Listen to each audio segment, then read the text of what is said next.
அனைத்து மாணவ செல்வங்களுக்கு இனிமையான வணக்கங்கள். தினம் ஒரு தகவலின் 362வது நாளில் உங்கள் அனைவரையும் சந்திக்கின்றேன். இன்றைய காணொலியில் நாம் பார்க்க இருப்பது இந்த சதுரமுகி கனவுரு ஆகிய உருவங்களை சதுரமுகி குற்றிகளை பயன்படுத்தி எவ்வாறு ஆக்குவது, அவற்றை கொண்டு வரக்கூடிய வினாக்கள் எவ்வாறு அமைய போகின்றது, வாருங்கள் பார்க்கலாம்.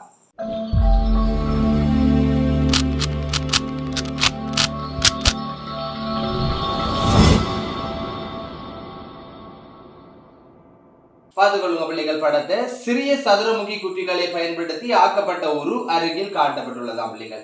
அப்ப பார்த்துக்கொண்டீங்கன்னா தெரியும், இது சிறிய சதுரமுகி குட்டிகளை பயன்படுத்தி தான் பிள்ளைகள் இந்த உரு ஆக்கப்பட்டிருக்கின்றது.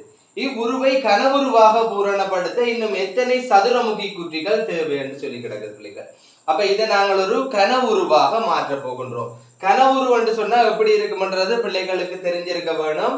இந்த செவ்வகத்தினுடைய எதிரெதிர் பக்கங்கள் எவ்வாறு சமமாக இருக்கின்றதோ அதே போல இந்த கனவுருவின்றையும் எதிரெதிர் பக்கங்கள் ஒரே அளவானவையாக இருக்கும் பிள்ளைகள். சரியா? அப்ப நீங்கள் இதை கனவுருவாக பூரணப்படுத்துறதுக்கு இன்னும் எத்தனை சதுரமுகி குட்டிகள் தேவை என்று கேட்டு கிடக்குது. நீங்க முதலாவது என்ன செய்து கொள்றீங்க, இதுல தற்போது இருக்கின்ற குட்டிகளின் எண்ணிக்கையை அறிஞ்சு கொள்றீங்க பிள்ளைகள். அப்ப முதலாவது இதுல இருக்கிற குட்டிகளின் எண்ணிக்கையை எப்படி அறிகிறதுன்றதை பார்த்து கொள்ளுங்க பிள்ளைகள். ஒரு சதுரம் செவ்வகத்தை பிள்ளைகள் சாதாரணமாக பிரித்து தரப்பட்ட அதுக்குள்ள எத்தனை துண்டு செவ்வகங்களை வெட்டி எடுக்கலாம்ன்றதுக்கு என்ன சமன்பாடு பயன்படுத்துற நீங்கள் இந்த நீள பகுதியில எத்தனை துண்டுகள் வெட்டப்பட்டிருக்கின்றது என்பதை பார்ப்பீங்க. அதே போல அகல பகுதியில எத்தனை துண்டுகள் வெட்டப்பட்டிருக்குதுன்றத பார்ப்பீங்க பிள்ளைகள். ரெண்டையும் பெருக்கி விட்டீங்கன்னா உள்ளுக்குள்ள எத்தனை துண்டு வெட்டப்படும்ன்றதை அறிவீங்க. அதே போலதான் பிள்ளைகள் இங்க பாருங்க, இதுல ஒரு அடுக்கு, 2 அடுக்கு, 3 அடுக்காக இந்த சதுரமுகி குட்டிகள் வச்சிருக்குது. அப்ப இந்த 3 அடுக்கிலையும் உள்ளத அதே முறையை பயன்படுத்தி கண்டுகொள்றீங்க பிள்ளைகள். இதுல நீள பகுதியில 3 துண்டுகள் இருக்கின்றன, அகல பகுதியில 6 துண்டுகள் இருக்கின்றன. அப்ப 3 18 பிள்ளைகள். அப்ப அடியில இருக்கிற இந்த பகுதியில மாத்திரம் 18 சதுரமுகி குட்டிகள் இருக்கின்றன. அடுத்தது இந்த 2வது அடியில இருக்கிற சதுரமுகி குட்டிகளை பார்த்து கொள்றீங்க பிள்ளைகள். இதுலயும் 1 2 3 நீளத்துக்கு எடுத்துக்கொள்றீங்க, அகலத்துக்கு 1 2 3 4 துண்டுகள் இருக்கின்றன பிள்ளைகள். அப்ப என்ன செய்து கொள்றீங்க, 3 4ஆல பெருக்கி கொள்றீங்க, 3 12 என்று சொல்லி விட கிடைக்கும் பிள்ளைகள். அடுத்தது 3வது துண்டுக்கு வாரீங்க பிள்ளைகள். 3வது துண்டின் நீள பகுதியை பார்த்துக் கொள்ளுங்க. 1 2 3 இருக்கின்றது, அகலத்துல 1 2 இருக்கின்றது பிள்ளைகள். அப்ப என்ன செய்து கொள்றீங்க, 3 2ஆல பெருக்கி கொள்றீங்க, 3 2 6 பிள்ளைகள். அப்ப இதுல இருக்கிற இந்த 3 அடுக்குகளிலேயும் இருக்கிற சதுரமுகி குட்டிகளை தனித்தனியா அறிஞ்சு வச்சிருக்கிறீங்க. மொத்த குட்டிகள் தான் எங்களுக்கு தேவை. அப்ப மொத்தத்தையும் கூட்டி கொள்றீங்க பிள்ளைகள். இந்த உருவில தற்போது இருக்கின்ற சதுரமுகி குட்டிகளின் எண்ணிக்கை கிடைக்கும். அப்ப 8 2 கூட்டுவீங்களாக இருந்தால் 10 பிள்ளைகள், 10 மாறும் 16, 6 எழுதி ஒரு மிகுதி, 1 மொண்டம் 2 2 மொண்டம் 3. அப்ப இதுல இருக்கிற இந்த உருவில தற்போது இருக்கின்ற சதுரமுகி குட்டிகளினுடைய எண்ணிக்கையாக 36 இருக்க போகின்றது. சரியா பிள்ளைகள்? இது உருவில தற்போது இருக்கிற சதுரமுகி குட்டிகளின் எண்ணிக்கை காண சொல்லி கேள்வி வந்தால் இந்த முறையை பயன்படுத்தி கொள்ளுங்க பிள்ளைகள். சாதாரணமா ஒரு சதுரத்துல நீங்கள் ஒரு 2 பகுதிகளாக இந்த பக்கம் பிரித்து அடுத்த பக்கம் 2 பகுதியாக பிரித்தீங்கன்னா என்ன செய்வீங்க, இதுல 1 2 3 கட்டங்கள் இருக்கின்றது, இதுல 1 2 3 கட்டங்கள் இருக்குன்னு பார்த்து நீளத்தையும் அகலத்தையும் 3 தர 3 9 2 காண்றது போலதான் பிள்ளைகள் இதுலயும் இருக்கிற சதுரமுகி குட்டிகளை இந்த 3 அடுக்குகளையும் பெருக்கி கண்டு வச்சு கொள்றோம் 36 சொல்லி. சரியா பிள்ளைகள்? அப்ப இனி கேள்விக்கு வாங்கோ. இவ்வுருவை கனவுருவாக பூரணப்படுத்த இன்னும் எத்தனை சதுரமுகி குட்டிகள் தேவை? உருவத்தானா பிள்ளைகள் கனவுருவாக பூரணப்படுத்தி கொள்ள போகிறோம். அப்ப இந்த கனவுருவாக பூரணப்படுத்தும் போது இந்த சதுரமுகி குட்டிகள் இந்த எண்ணிக்கை காண்றதுக்குரிய சமன்பாட்டை தெரிஞ்சு வச்சு கொள்ளுங்க பிள்ளைகள். நீளம் தர அகலம் தர உயரம் பிள்ளைகள். ஒரு சதுரமுகி குட்டியாக இருந்தா ஒரு கனவுரு குட்டியாக இருந்தா சிறிய இவ்வாறான சதுரமுகி குட்டிகளை கொண்டு ஆக்கப்படும் போது அவற்றில் உள்ள மொத்த சதுரமுகி குட்டிகளின் எண்ணிக்கை காண்பதற்குரிய வாய்ப்பாடு நீளம் தர அகலம் தர உயரம் என்றதை ஞாபகத்துல வச்சுக்கொள்ளுங்க பிள்ளைகள். அப்ப இது கனவுருவாக பூரணப்படுத்த போறலாம். அப்ப கனவுரு என்று சொன்னா இந்த நீளத்தை விட அகலம் குறைவாக இருக்க வேணும், இல்லாட்டி அகலத்தை விட நீளம் குறைவாக இருக்க வேணும்னு சொல்லி ஏதோ ஒரு வகையில இந்த நீளம் அகலம் உயரம் என்பன சமம் இல்லாம இருந்தால் அது கனவுருவாக இருக்கும். இதுக்கும் 6 பக்கங்கள் மொத்தம் வர வேணும். சரி பிள்ளைகள், அப்ப பார்த்து கொள்றோம். இந்த பக்கத்துல இதுல 6 குற்றிகள் அடியில இருக்கின்றது பிள்ளைகள். அப்ப அதை நாங்கள் நீளத்துக்கு பதிலாக எழுதி கொள்றோம். அப்ப இந்த அகல பகுதியை எடுத்துக்கொள்றீங்க. இதுல எத்தனை குற்றிகள் இருக்கின்றன? 3 குற்றிகள் இருக்கின்றன பிள்ளைகள். அதை எடுத்துக்கொள்றீங்க.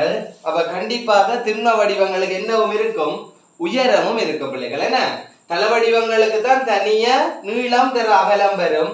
ஆனால் திண்ம வடிவங்களுக்கு நீளம் தர அகலம் தர உயரமும் வரும் பிள்ளைகள். அப்ப உயரம் எத்தனை குற்றிகளை வச்சு அதிகமாக ஆக்கப்பட்டிருக்குதுன்றதை பார்த்துக் கொள்றீங்க. அதுக்கு மேல நீங்கள் வைக்க தேவையில்லை. அந்த இருக்கிறத வச்சுதான் சேவ் பண்ணி கனவுருவாக மாற்ற போறீங்க. அப்ப மேல உயரத்துக்கு எத்தனை இருக்குன்னு பாக்குறீங்க. 1 2 3 குற்றிகள் இருக்கின்றன. அப்ப எழுதி கொள்றீங்க 3 பிள்ளைகள். சரியா? அப்ப இப்ப உங்களுக்கு தெரிஞ்சிட்டது. இதை நாங்கள் கனவுருவாக மாற்றுறதுக்கு எத்தனை குற்றி தேவைன்றது பார்த்துக்கொள்ளுங்க. 6 3 18 பிள்ளைகள். இந்த 18 திருப்பி எத்தனை பெருக்கிறீங்க? 3 பெருக்கி கொள்றீங்க. 18 3 பெருக்குவீங்களாக இருந்தால் 8 3 24, 4 எழுதி 2 மிகுதி 3 3 2 5. அப்ப இதை நாங்கள் ஒரு கனவுருவாக மாற்றுறது என்று சொன்னால் மொத்தமாக எங்களுக்கு தேவையான குற்றிகள் எத்தனை? 54 குற்றிகள் பிள்ளைகள். மொத்தமாக தேவையான குற்றிகள் 54. அப்ப ஆனா உங்களை கேட்டது என்ன? இவ்வுருவை கனவுருவாக பூரணப்படுத்த இன்னும் எத்தனை சதுரமுகி குற்றிகள் தேவை? இன்னும் என்று கேட்டதுனால என்ன செய்து கொள்றீங்க? தற்போது இதுல இருக்கிற குற்றிகள் 36. ஆனா இதை பூரணமாக்குறதுக்கு தேவை 54. அப்ப பூரணமாக தேவையான குற்றியில இருந்து தற்போது இருக்கின்ற குற்றிகளின் எண்ணிக்கையை கழிச்சு கொள்றீங்க பிள்ளைகள். உங்களுக்கு இன்னும் தேவையான குற்றிகள் கிடைக்கும். அப்ப 4ல இருந்து 6 கழிச்சு கொள்ள முடியாத பிள்ளைகள் 14ல இருந்து 6 கழிச்சு கொள்ளுவோம் பிள்ளைகள். 14ல இருந்து 6 கழிப்பீங்களாக இருந்தால் 8. இந்த கடன் கொடுத்ததுனால இவர் 4 ஆகியிருப்பார். 4ல 3 போனால் 1. அப்ப இதை பூரணப்படுத்துறதுக்கு இன்னும் உங்களுக்கு எத்தனை சதுரமுகி குற்றிகள் தேவை? 18 சதுரமுகி குற்றிகள் தேவை பிள்ளைகள். சரியா? எழுதி கொள்ளுவீங்க 18 சதுரமுகி குற்றிகள் என்று சொல்லி. சரி பிள்ளைகள், இனி அடுத்த 2வது வினாவை பார்த்துக் கொள்வோம். இவ்வுருவை சதுரமுகியாக பூரணப்படுத்த எத்தனை குற்றிகள் தேவை? அப்ப இந்த உருவை என்னவாக மாற்ற போகிறார்களாம்? சதுரமுகியாக மாற்ற போகின்றார்களாம் பிள்ளைகள். அப்ப அதுக்கும் ஒரு திண்ம வடிவமாக தான் இருக்க போகின்றது. அப்ப அதற்கும் என்ன இருக்கும்? இந்த நீளம் அகலம் உயரம் இந்த 3ம் இருக்கும் பிள்ளைகள். அப்ப இதே சமன்பாட்டை தான் இங்கேயும் பயன்படுத்துறீங்க. நீளம் தர அகலம் தர உயரம் என்று சொல்லி இதே சமன்பாட்டையே பயன்படுத்தி கொள்ள போறீங்க பிள்ளைகள். அப்ப படிவா பார்த்து கொள்ளுங்க பிள்ளைகள். இந்த உருவத்துக்கு இந்த சைடுல 6 சதுரமுகி குற்றிகள் இருக்குது என்று சொன்னால் சதுரமுகிக்கு இருக்க போகின்ற 6 பக்கங்களுமே இதே அளவில தான் இருக்க வேண்டும். அப்ப இந்த பக்கம் 6 குற்றிகள் இருந்தால் இந்த பக்கம் எத்தனை குற்றிகள் வேண்டும்? 6 குற்றிகள் வேண்டும். பின்பக்கம் 6, அடுத்த பக்கம் 6 என்று சொல்லி சகல பக்கங்களிலேயும் 6 6ஆகத்தான் பார்க்க தெரிய வேணும் பிள்ளைகள். சரியா? அப்ப இதனுடைய நீளத்தில நீங்கள் அதிகூடிய எண்ணிக்கையை எடுக்கிறீங்க. இருக்கிறதுக்குள்ள கூடிய எண்ணிக்கையை எடுக்க வேணும் பிள்ளைகள். அந்த எண்ணிக்கை தான் எல்லாத்துக்கும் போட்டுக்கொள்றீங்க. இந்த 3ஓட பிறகு என்ன செய்து கொள்ளுவீங்க? மிச்ச 3 ஆட் பண்ணி கொள்ளுவீங்க பிள்ளைகள். அதுக்கும் உங்களுக்கு சதுரமுகி குற்றிகள் தேவைப்படும்.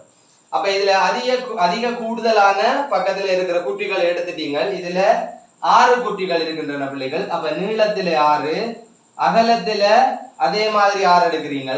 சதுரமுகிக்கு உயரத்திலையும் 6 தான் வர வேண்டும். சரியா பிள்ளைகள்? ஆனா இதுல 3 இருக்கின்றது. கண்டிப்பா 6 வந்தா தான் அது சதுரமுகி குற்றி. சரி பிள்ளைகள், அப்ப 6 6 36 பிள்ளைகள். அந்த 36 பிறகு என்ன செய்து கொள்றீங்க? அடுத்த 6ஆல பெருக்கி கொள்றீங்க பிள்ளைகள். என்ன விட வருதுன்னு பார்த்துக்கொள்வோம். அப்ப 6 6 36, 6 எழுதி 3 மிகுதி 6 3 18, 18 3 21. அப்ப 216 குற்றிகள். இதை நாங்கள் சதுரமுகியாக மாற்றுவதற்கு தேவைப்பட போகின்றது. சரியா பிள்ளைகள்? ஆனா உங்களை கேட்ட கேள்வி என்ன? இந்த உருவ சதுரமுகியாக பூரணப்படுத்த எத்தனை குற்றிகள் தேவைண்டா, இந்த உருவ சதுரமுகியாக பூரணப்படுத்த இன்னும் எத்தனை குற்றிகள் தேவை? சரியா பிள்ளைகள்? அப்ப பார்த்து கொள்ளுங்க. இதை நாங்கள் சதுரமுகியாக பூரணப்படுத்துறதுக்கு தற்போது மொத்த குற்றிகள் கண்டு வச்சிருக்கிறோம் 216 சொல்லி. இதுல இப்போதைக்கு இருக்கிற குற்றிகளின் எண்ணிக்கை 36 பிள்ளைகள். அப்ப என்ன செய்து கொள்றீங்க? 216ல இருந்து 36 கழிச்சு கொள்றீங்க. எங்களுக்கு இன்னும் தேவையான குற்றிகளின் எண்ணிக்கை கிடைக்கும். அப்ப 6ல இருந்து 6 கழிப்பமாக இருந்தால் 0 பிள்ளைகள். ஒன்றிலிருந்து 3 கழிக்க முடியாது. 11லிருந்து 3 கழிப்பமாக இருந்தால் 8 வரும் பிள்ளைகள். இது ஒண்டா மாறி இருக்கும். அப்ப ஒண்ட கீழே இறக்கி கொள்றீங்க. இன்னும் எங்களுக்கு தேவையான குட்டிகள் எத்தனையாக இருக்க போகின்றது? 180 குட்டிகளாக இருக்க போகின்றது. சரியா பிள்ளைகள்? அப்ப 180 குட்டிகள் என்று சொல்லி விட போட்டு கொள்ளுவீங்க. ரைட். அடுத்த 3வது வினாவை பார்த்துக் கொள்ளுங்க பிள்ளைகள். இரு உருக்களுக்கும் தேவைப்பட்ட சதுரமுகி குட்டிகளின் எண்ணிக்கைகளுக்கு இடையிலான வித்தியாசம் யாதாம் பிள்ளைகள்? அப்ப இந்த இரு உருக்களுக்கும் தேவைப்பட்ட சதுரமுகி குட்டிகளின் எண்ணிக்கைகளுக்கு இடையிலான வித்தியாசம் கிடக்குது. அப்ப இந்த உருவ பூரணப்படுத்துறதுக்கு எதை சதுரமுகி குட்டியாக பூரணப்படுத்துறதுக்கு எத்தனை எங்களுக்கு இன்னும் குட்டிகள் தேவைப்பட்டது? 180 குட்டிகள் தேவைப்பட்டது பிள்ளைகள். அதை கனவுருவாக பூரணப்படுத்துறதுக்கு எத்தனை குட்டிகள் இன்னும் தேவை? 18 குட்டிகள் தேவை பிள்ளைகள். அப்ப 108ல இருந்து அந்த 180ல இருந்து 18 கழித்து விடுவீங்களாக இருந்தால் பிள்ளைகள் உங்களுக்கு இன்னும் எத்தனை குட்டிகள் தேவை என்ற விட கிடைக்கும். அப்ப 180ல இருந்து 18 கழிச்சு கொள்றோம் பிள்ளைகள். 8 போகாத பிள்ளைகள். அப்ப கடன் எடுத்து கொள்றோம். 10ல 8 போனால் 2, 7ஆக மாறி இருப்பார். 7ல 1 போனால் 6. இது அப்படியே ஒன்றாகத்தான் இருக்க போது ஒன்றை கீழே இறக்கி கொள்றீங்க. அப்ப இவற்றுக்கு இடையிலான வித்தியாசம் எத்தனையாக இருக்க போகின்றது? 162 குட்டிகளாக இருக்க போகின்றது. சரியா பிள்ளைகள்? 162 சதுரமுகி குட்டிகளாக இருக்க போகின்றது. அப்ப இந்த சதுரமுகி குட்டிகளை கொண்டு ஆக்கப்படுகின்ற உருவங்கள் எவ்வாறு அமைய போகின்றதுன்றதை வழியா விளங்கி கொள்ளுங்கோ. அதை நீங்கள் ஒன்றில் சதுரமுகி குட்டிகளாகவே மாற்றுறதாக இருந்தால் நீளம் தர அகலம் தர உயரம் என்ற வாய்ப்பாட்டை பயன்படுத்தி கொள்ளுவீங்கள். அல்லது கனவுரு குட்டிகளாக மாற்றுறதாக இருந்தாலும் நீளம் தர அகலம் தர உயரம். ஆனா இப்படி பாதி ஃபில் பண்ணி உங்களுக்கு தரப்பட்டிருந்தால் பிள்ளைகள் நீங்கள் சாதாரணமாக நீளம் தர அகலத்தை ஒரு ஸ்டெப்பிலே எத்தனை குட்டிகள் இருக்குதுன்னு கண்டுபிடிச்சு பெருக்கி எடுத்துக்கொள்றீங்க பிள்ளைகள். அதை மொத்தமா கூட்டி விடை எடுத்தீங்கன்னா சரி பிள்ளைகள். அப்ப உங்களுக்கு இதற்கான சிந்தனைக்காக ஒரு வினா கொடுக்கப்படும். அதற்குரிய விடையை நீங்க கீழே கமெண்ட்ஸ்ல தெரிவித்து கொள்ள முடியும். நாளைய தினம் இன்னும் ஒரு காணொளியில் உங்கள் அனைவரையும் சந்திக்கின்றேன். நன்றி, வணக்கம். சிறிய சதுரமுகி குட்டிகளை பயன்படுத்தி ஆக்கப்பட்ட உரு அருகில் காட்டப்பட்டுள்ளது. இவ்வுருவை கனவுருவாக பூரணப்படுத்த இன்னும் எத்தனை சதுரமுகி குட்டிகள் தேவை என்பது முதலாவது வினா. இரண்டாவது வினா, இவ்வுருவை சதுரமுகியாக பூரணப்படுத்த இன்னும் எத்தனை சதுரமுகி குட்டிகள் தேவை என்பது இரண்டாவது வினா. மூன்றாவது வினாவை பார்த்துக்கொள்ளுங்க பிள்ளைகள். இரு உருக்களுக்கும் தேவைப்பட்ட சதுரமுகி குட்டிகளின் எண்ணிக்கைகளுக்கு இடையிலான வித்தியாசம் யாது?